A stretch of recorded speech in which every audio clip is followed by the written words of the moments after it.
So now let's see how we can go ahead and change the output file location, name and extension in Handbrake. So to do that, I'm just going to go around and open up a file right here. Let's just go ahead and select out this particular file right here. And then once you go ahead and do that, you can choose a particular format, like let's say, for example, WebM right here.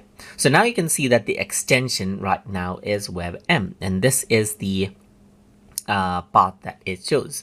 You can go ahead and choose MKV, and it's MKV right here. Choose MP4, and it's MP4.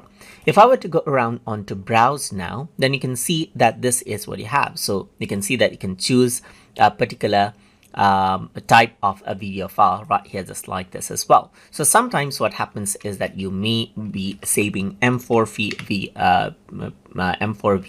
videos right here. So you need to go ahead and type in the extension as well, just like this, when you're exporting out projects in Handbrake. So if I were to actually go ahead right here onto the tutorial drive right here, let's say, for example, I can go ahead onto videos right here. Let me just go ahead over here onto export. So let's just create a new folder called exports right here, and then go inside. And then here what you can do is you can name it out anything as you want right here, just like this.